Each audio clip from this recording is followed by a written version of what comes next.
하나님의 계시의 말씀인 이 성경책은 기본적으로 하나님의 하나님이 우리에게 우리에게 주어진 그러한 편지라고 할 수 있습니다. 빌립보서, 에베소서 같은 장르적으로 서신서에 해당되는 성경뿐만 아니라 창세기부터 요한계시록까지 모든 성경이 하나님이 하나님의 자녀인 우리에게 전해주시는 편지라고 볼 수가 있습니다. 군에 간 아들이 부모에게 편지를 쓰고 또 부모가 자녀에게 편지를 쓴다고 생각해 보십시오. 그러면 단지 그 글자 안에 적혀 있는 요즘 어떻게 살고 있는지 그런 정보만이 아니라 그 글자 너머에 부모를 향한 또 자녀를 향한 그 마음이 느껴지지 않습니까? 편지라고 하는 것은 항상 그 활자로 된 그 지식, 정보만이 아니라 그 너머에 그 편지를 보내는 이의 마음이 담겨져 있습니다. 성경도 그렇습니다. 그래서 성경을 말씀을 읽어 나가면서 성경을 통해서 우리가 여러 가지 지식도 갖게 되지만 그 너머에 우리를 향한 그러한 마음이 그 안에 담겨져 있습니다. 오늘 본문에 있는 요셉 스토리, 이 이야기를 보면서 하나님은 어떤 마음으로 우리에게 이 편지를 써보내시고 계신 걸까요? 오늘 말씀을 통해서 살펴보겠지만 이 생을 삶을 살아가면서 요셉처럼 쉽지 않은 삶을 살아가는 하나님의 자녀들에게, 성도들에게 하나님은 그들을 위로해주고 그들을 격려해주고 그들이 다시 한 번 더 마음의 용기를 얻고 주님 안에서 다시 한 번 더 일어서기를 원하시는 아버지 하나님의 마음이 있습니다. 요셉이 한마디로 말하면 꿈꾸는 자이면서도 형통한 자로 불려지게 되는데, 이와 같이 요셉이 형통한 삶을 사는 것처럼 하나님의 자녀인 우리도 형통한 삶을 살길 원하시는 아버지 하나님의 마음이 있습니다.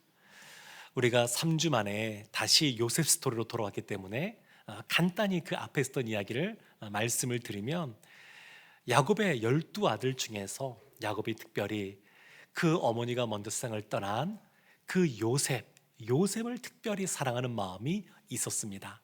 그래서 채색 옷도 특별히 입혀주고 편애하는 모습까지도 보여줍니다.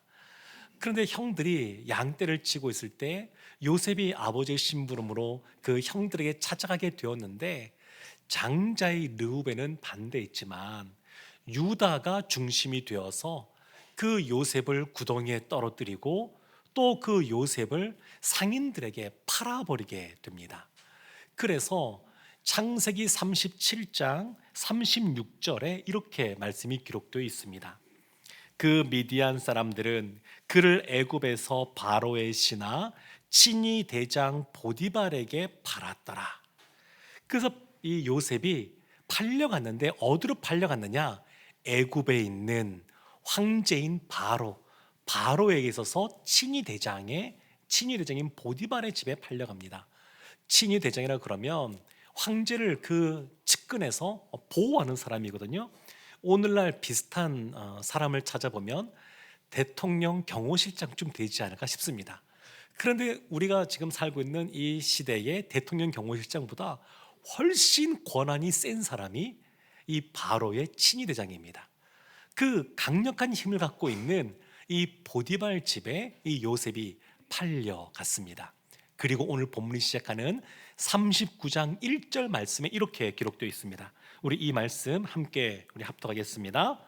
요셉이 이끌려 애굽에 내려가매 바로의 신하 친위 대장 애굽 사람 보디발이 그를 그리로 데려간 이스라엘 사람의 손에서 요셉을 사니라. 아멘. 지금 내용이 같은 내용입니다. 37장 36절이나 39장 1절이나 같은 내용입니다. 같은 내용. 다만 조금 더 설명하면 요셉이 이끌려 내려갔다. 요셉이 원했던 건 아니지만 수동적으로, 피동적으로 이끌려간 겁니다. 어쩔 수 없이 끌려간 거예요. 그리고 보면 이 요셉을 팔았다, 요셉을 샀다, 이런 표현도 나오지 않습니까? 사람인데 마치 물건처럼 취급합니다. 그러니까 요셉은 어떤 사람이냐면 조금 전까지 아버지에게 특별히 사랑받던, 심지어 편애까지 받던 그러한 아들이었는데 지금 노예로 전락했습니다. 사람 취급도 받지 못하고 물건처럼 사고 파는 존재로 전락했습니다.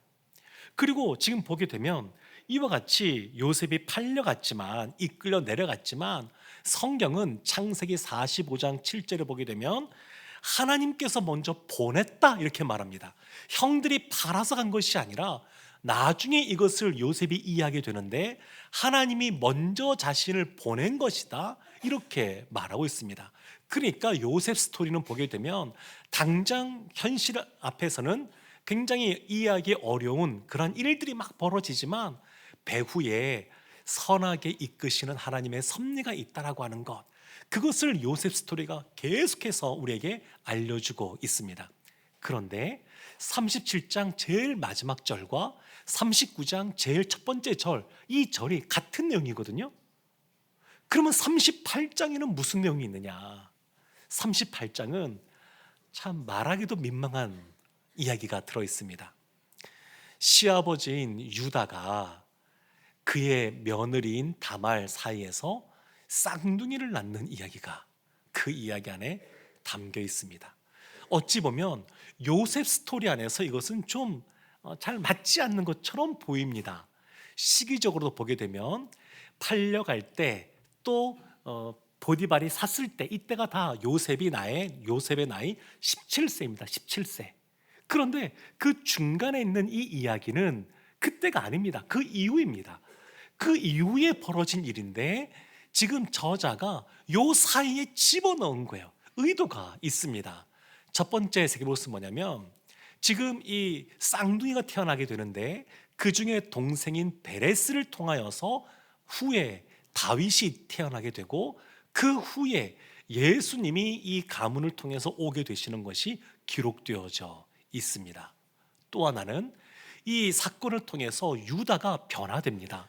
유다는 자신의 동생인 요셉을 팔아버리기로 하고 그 형제들을 주도했던 사람이 이 유다입니다. 굉장히 무정하죠. 그리고 냉정합니다. 그리고 강팍합니다.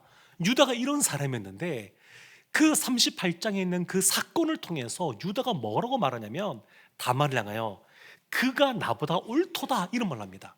그러니까 유다가 지금까지 새겼던 것에서 완전히 사람이 바뀌게 됩니다. 이때부터 유다는 변화된 삶을 살아가기 시작합니다. 그래서 나중에 그의 막내 동생인 베냐민을 데리고 가는 문제가 생길 때에 자신이 목숨을 걸고 그 베냐민을 지키겠다고 말하는 그러한 사람으로 변화되어지게 됩니다. 이 사건을 통해서 왜 유다 가문에 다윗이 태어나게 되고 그리고 그 이후에 예수님이 오게 되었는지를 사실은 이 창세기 38장을 통해서 그것을 살펴볼 수가 있습니다. 사랑하는 성도 여러분, 오늘 본문을 통해서는 특별히 요셉이 어떠한 사람인지를 살펴보려고 합니다. 요셉이 어떤 사람이고 그리고 그 요셉이 어떤 사람인지를 통해서 하나님의 마음을 살펴보고자 합니다. 첫 번째로 요셉은 하나님께서 함께하는 사람입니다. 하나님이 함께 하시는 사람. 그래서 이것을 형통한 자라고 말합니다. 우리 2절 말씀에 나오는데요. 우리 2절 말씀 함께 합독하겠습니다. 여호와께서 요셉과 함께 하심으로 그가 형통한 자가 되어 그의 주인 애굽 사람의 집에 있으니.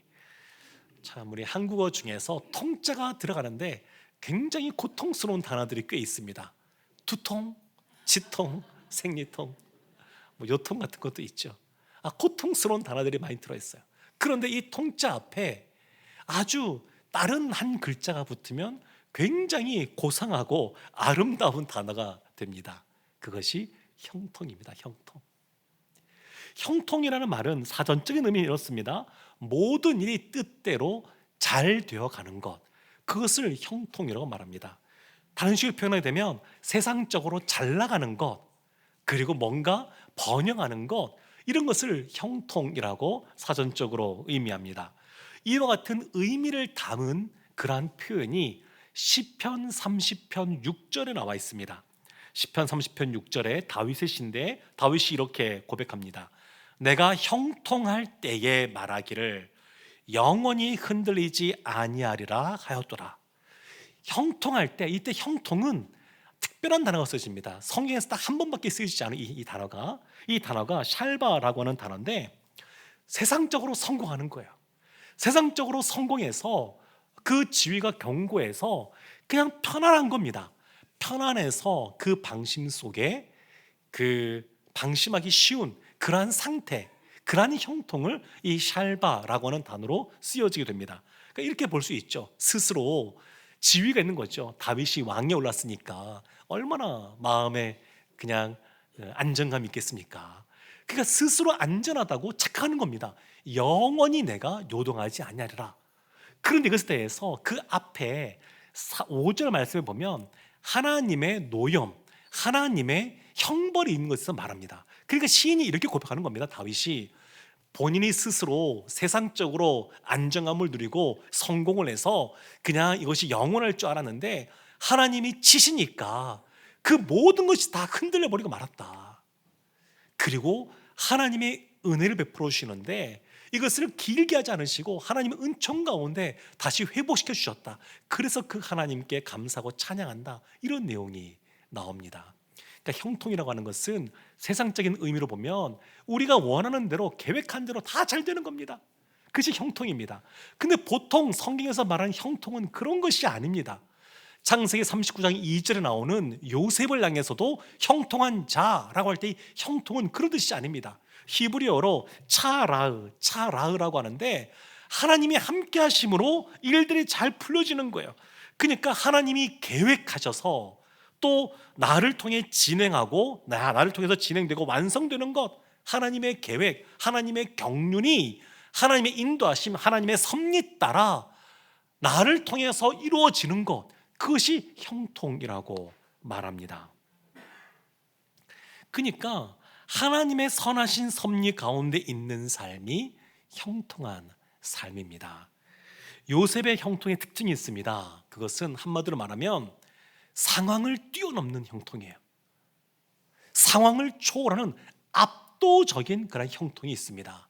요셉의 지금 상황이 어떠하냐면 노예로 팔려왔습니다. 노예의 삶이 형통할까요?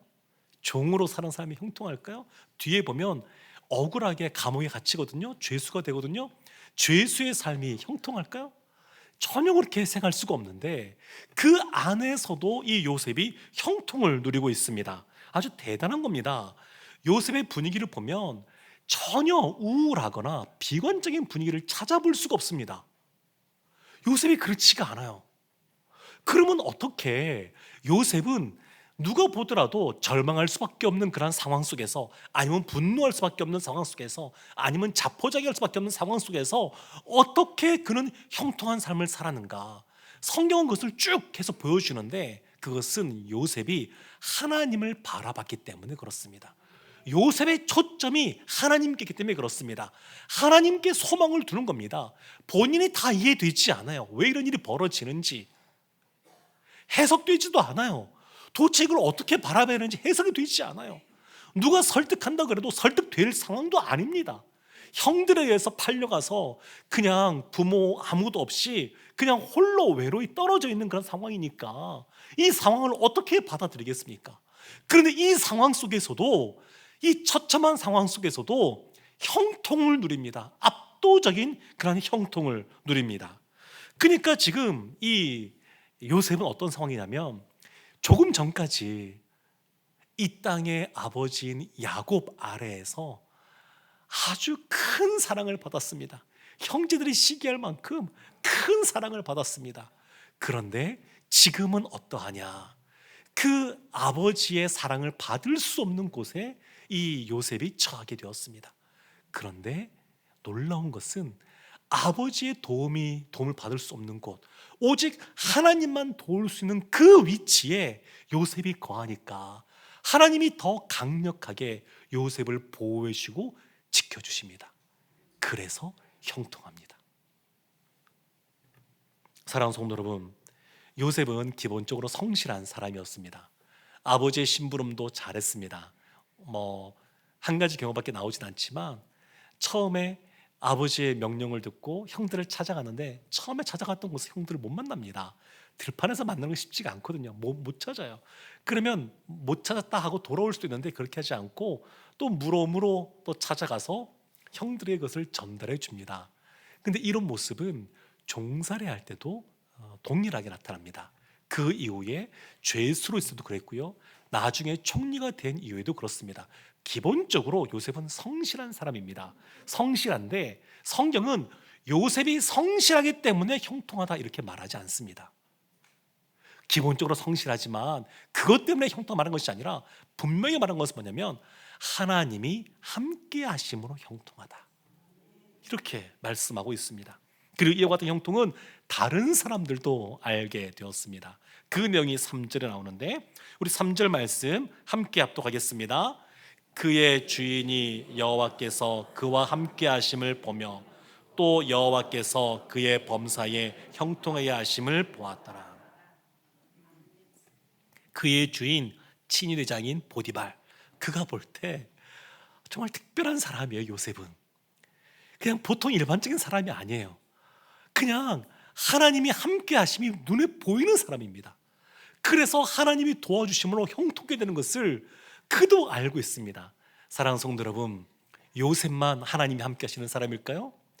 우리도 하나님이 함께 하시는 줄로 믿습니다. 임마누엘, 예수님이 우리와 함께 하십니다. 마태복음 28장에서도 내가 너희와 세상 끝날까지 함께 하시겠다고 말씀해 주셨습니다. 그래서 우리도 하나님이 함께 하시기 때문에 우리의 상황이 세상적으로 잘 풀어지든 그렇지 않든 하나님이 함께하는 사람은 하나님 앞에서 형통한 자인 줄로 믿습니다. 요셉은 첫 번째로 하나님이 함께하는 사람, 그래서 형통한 자였습니다. 두 번째로 요셉은 어떤 사람이냐면 하나님께 쓰임받는 사람입니다. 하나님께 쓰임받는데 어떻게 쓰임받느냐? 주변에 있는 그 다른 이들이 형통할 수 있도록 하는 사람. 그러니까 혼자만 형통한 삶을 사는 것이 아니라 다른 이들도 형통하게 하는 사람, 그러한 사람이 요셉이었습니다. 4절 말씀에 이런 말씀이 이어집니다. 요셉이 그의 주인에게 은혜를 입어 섬김에 그가 요셉을 가정총무로 삼고 자기의 소유를 다 그의 손에 위탁하니. 6절에도 같은 말씀이 이어집니다. 주인이 그의 소유를 다 요셉의 손에 위탁하고 자기가 먹는 음식 외에는 간섭하지 아니하였더라. 그러니까 친위 대장인 그 보디발이 모든 것을 요셉에게 맡겼습니다. 이건 대단한 일입니다. 요셉이 종으로 팔려온 것, 보디발이 샀을 때 나이가 17세입니다.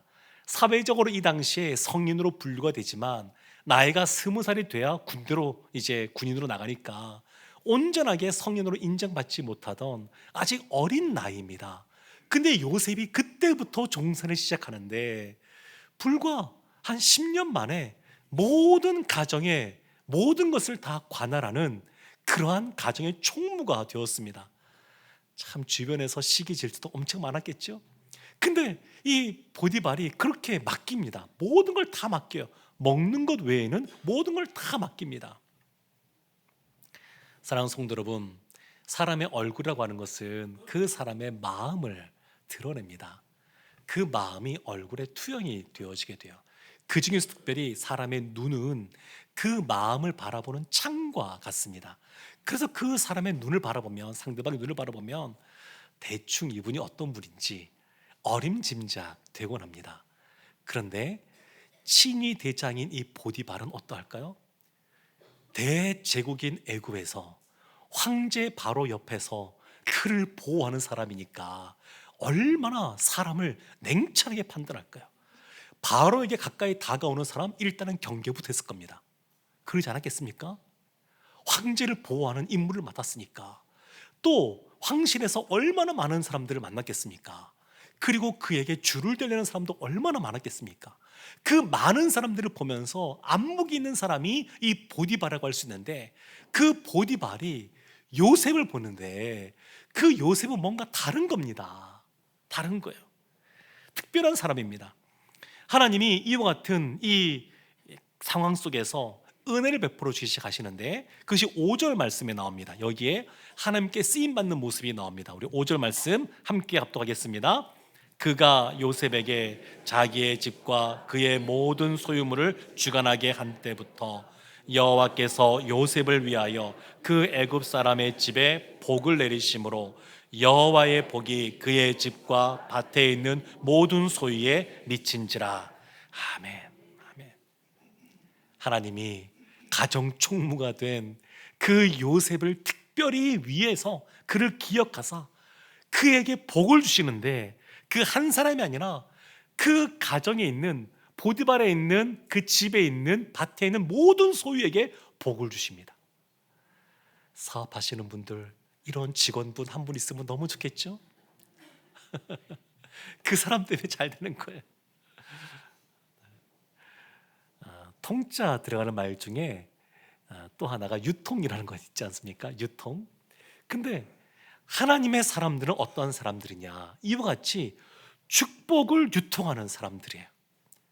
축복의 통로로서 축복을 유통하는 사람들입니다. 이것을 흘려보내는 사람들입니다. 사랑하는 성도 여러분, 근데 성경은 놀라운 것은 우리가 이런 사람이라고 말하고 있습니다. 창세기 12장 2절과 3절에 하나님이 아브라함에게 그의 자손들에게 하신 약속의 말씀이 이렇게 나옵니다. 내가 너로 큰 민족을 이루고 내게 복을 주어 내 이름을 창대하게 하리니 너는 복이 될지라. 너를 축복하는 자에게는 내가 복을 내리고 너를 저주하는 자에게는 내가 저주하리니 땅의 모든 족속이 너로 말미암아 복을 얻을 것이라 하신지라. 아멘. 아브라함에게 너는 복이 될지라, 너가 바로 복이다, 이런 말씀을 해주셨는데, 이것은 아브라함을 향해서만 주어진 말이 아닙니다. 그의 믿음의 후손들, 또 그의 자녀들에게 이것이 이어진다라고 말씀하고 있습니다. 그래서 요셉이 지금 이런 복을 받아 누리는 겁니다. 땅의 모든 족속이 너로 말미암아 복을 받을 것이다. 이것을 지금 요셉이 보여주고 있습니다.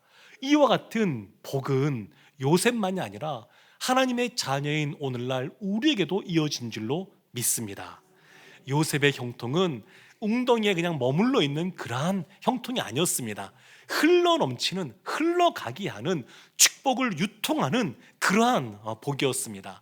사랑하는 성도 여러분, 요셉은 하나님이 함께하는 사람, 그래서 형통한 자였고, 두 번째 요셉은 하나님께 쓰임받는 사람, 혼자만 형통한 것이 아니라 주변에 있는 다른 사람들도 형통하게 되는, 형통한 자가 되는, 그렇게 하는데 쓰임받는 사람이었습니다.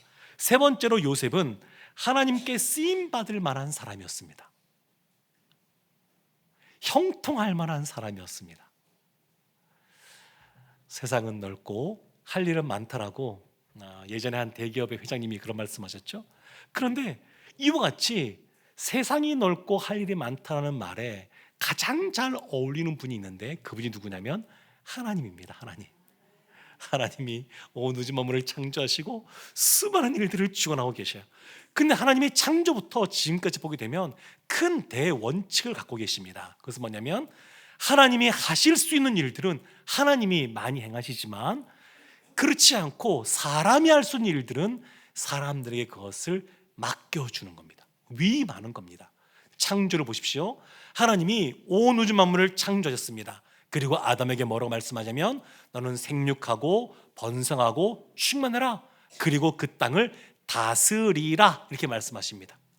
다스리는 일을 사람에게 맡겨주셨습니다. 얼마 전에 우리가 고난주간 또 부활주일을 보냈죠. 이것도 마찬가지죠. 사람의 죄의 문제, 사람이 어떻게 해결할 수 없습니다. 그래서 예수 그리스도께서 이 땅에 오셔서 십자가를 지심으로 죄의 문제를 해결해 주셨습니다. 그리고 부활하심으로 사망의 권세를 깨뜨려 버렸습니다. 이와 같이 구원을, 예수님께서 그 구원의 문을 활짝 여셨습니다. 그런데 구원의 문을 활짝 여셨는데 사람들로 하여금 그 구원의 길에 들어서게 하는 것은 하나님의 자녀들인 우리가 그 일을 하라고 우리에게 맡겨주셨습니다. 하나님께 맡겨주신 거예요. 그럼 하나님은 어떤 사람에게 맡기느냐? 요셉의 삶을 생각해보면서 좀 살펴보려고 하는데, 먼저는 작은 일에 충성하는 사람입니다. 적은 일에 충성하는 사람입니다. 예수님이 달란트 비유에서 이런 말씀을 하십니다. 마태복음 25장 21절 말씀인데요, 그 주인이 이르되 잘하였도다 착하고 충성된 종아, 내가 적은 일에 충성하였음에 내가 많은 것을 내게 맡기리니 내 주인의 즐거움에 참여할지어다 하고. 적은 일에 충성하는 것, 많은 일, 큰 일이라는 것은 뭐냐면 적은 일에 충성하는 사람입니다. 그러면 적은 일은 어떤 일일까요? 나의 일상에 주어진 일입니다. 그냥 나에게 내 삶 속에서 지금 만나는 그런 일들, 내가 해결해야 될 과제, 이런 것들이 적은 일에 해당됩니다. 그러니까 내 삶에서 내가 감당해야 될 일들, 그것을 충성도에 감당하는 것이 작은 일에 충성하는 겁니다. 그렇게 작은 일에 충성하면 하나님이 큰 일을 맡기는 겁니다. 큰 일은 우리가 높은 지위에서 많은 것들을, 큰 프로젝트를 감당하는 것, 이런 걸 말하는 것이 아닙니다. 단지 이런 것이 아니라 그냥 요셉이 애굽의 총리가 된 것, 이걸 말하는 것이 아니라, 사실은 더 먼저 대단한 것은 뭐냐면 요셉이 노예로 있으면서 보디발 집에서 인정받아 가정의 총리가 됐다고 하는 것, 사실은 이것이 더 놀라운 겁니다. 작은 일에 충성한 것이죠. 그래서 우리가 무엇인가 큰 걸 하려는 마음들이 사실은 있긴 있죠. 남의 떡이 커 보인다고 나에게 저런 일들을 맡겨주면 잘할 텐데, 이런 생각도 들곤 합니다만, 그것이 중요한 것이 아니라 하나님은 그 충성의 깊이를 보십니다. 2달란트를 맡았든 5달란트를 맡았든 1달란트를 맡았든 그 얼마만큼을 가져가 중요한 것이 아니고, 그 일을 자기의 일로 생각하고 그 작은 일에 충성하느냐, 하나님은 그것을 보시고 그에게 큰 일도 맡기십니다. 또 보게 되면 이 요셉은 노예가 되고 싶었던 사람이 아니었습니다. 뒤에 보면 죄수가 되거든요. 죄수가 되고 싶은 사람도 아니었습니다. 본인이 원치 않았던 거예요. 본인이 원치 않았던 일도 성실하게 그것을 감당했습니다. 이것이 참 대단합니다. 이 요셉은 정말 하나님을 신뢰하는 사람이었습니다. 본인이 다 알지 못해도 결국 하나님이 합력하여 선을 이루신다는 것을 믿고 그 믿음 속에서 자신에게 주어진 일들을 성실하게 감당했습니다. 본인이 원하지 않는 일, 그리고 정말 싫은 일, 또 요셉과 같이 노예로 갑자기 팔려가고 종살이게 되는 이 상황 속에 처하게 되면 사람들이 보통 어떻게 반응을 보이냐면 그 마음에 원망과 불평이 가득합니다. 형들은 왜 날 팔았을까? 나는 왜 지금 이곳에 있는가? 내가 왜 종살이 해야 되지? 이렇게 분노하기 쉽습니다. 또 아니면 자포자기 하는 경우가 있습니다.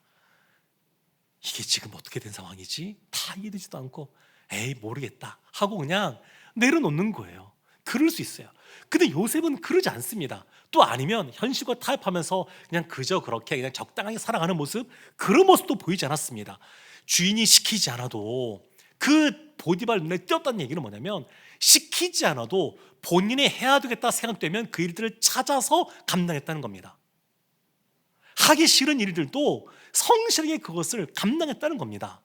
우리 교회도 보면 이런 분들 많이 계십니다. 본인이 원하지 않는 곳에 임명받아서 그 직분을 감당하시는 분들도 계시죠. 우리 권사님들도 보게 되면 돌아가면서 식당 봉사하시는데 제가 보니까 쉽지가 않아요.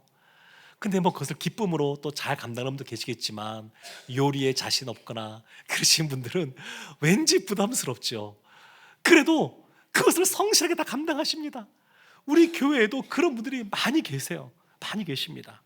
사랑하는 성도 여러분, 정말로 이 요셉은 합력하여 선을 이루시는 그 하나님, 나를 선하게 인도하시는 하나님의 섭리를 인정하면서 성실하게 그것을 감당했습니다.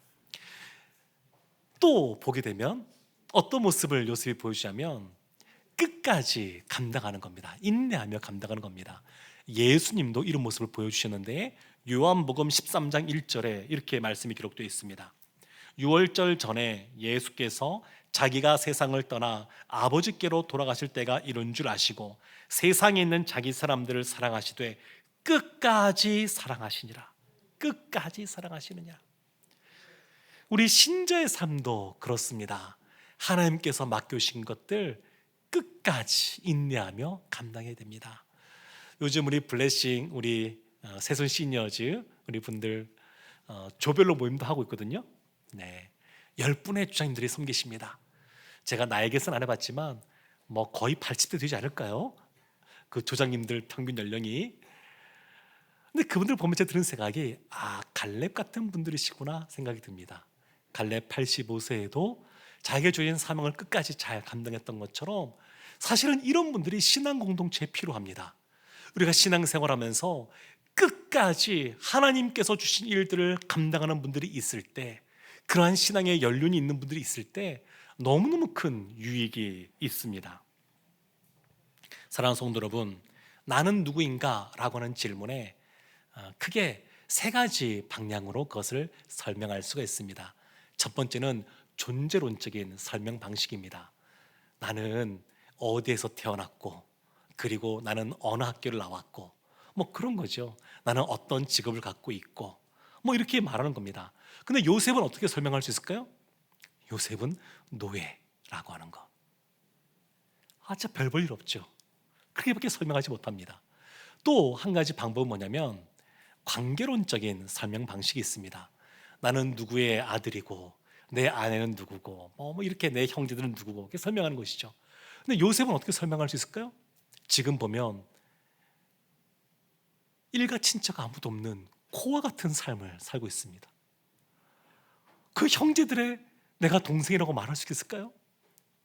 아버지도 뭐 멀리 떨어져 있고 만나지도 못하고 본인이 살았는지 죽었는지 그것도 소식을 전할 수 없는 그런 상황. 그러니까 지금 요셉은 본인의 노예일 뿐만 아니라 코와 같은 삶을 사는 사람입니다. 이걸로 설명이 안 됩니다. 또 하나 설명하는 방법인데, 나는 누구인가 라고 할 때 소명론적인 관점에서 설명할 수 있습니다. 소명론적인 관점에서. 이것이 그리스도인들의 설명 방식입니다. 나는 하나님께 어떠한 소명을 받았는가, 어떠한 부르심 속에서 어떠한 사명을 감당하는가, 그런 것입니다. 요셉은 지금 다 모든 것을 알지 못하지만 하나님의 선한 인도하심 속에서 그는 형통한 사람이 되었습니다. 다른 사람들도 그 형통의 복을 받아 누리게 하는, 하나님께 쓰임받는 사람이 되었습니다. 이 요셉은 기본적으로 하나님의 말씀에 작은 것도 충성되이 감당하는 사람이었고, 원하지 않는 삶의 속에도 성실하게 감당했던 사람이었고, 자신에게 주어진 일들을 끝까지 인내하며 감당했던 사람이었습니다. 하나님께 쓰임받을 만한 사람, 형통할 만한 사람, 그러한 사람이 요셉이었습니다. 사랑하는 성도 여러분, 하나님은 이와 같이 요셉과 같이 형통한 삶 우리도 살기를 원하십니다. 우리의 상황 속에서 우리가 주저앉아 있는 것이 아니라, 하나님 다 이해하지 못하지만 하나님이 분명 선한 섭리 속에서 우리를 이끌어가고 계시다고 하는 것, 결국 하나님께서 그 비전을 이루신다고 하는 것, 이것을 믿고 살아가기를 원하십니다. 이 말씀을 통해 마음의 용기를 얻고 격려받고 힘을 내어 다시 일어서 달려가는 우리 모두가 되기를 주님의 이름으로 축원합니다. 아멘.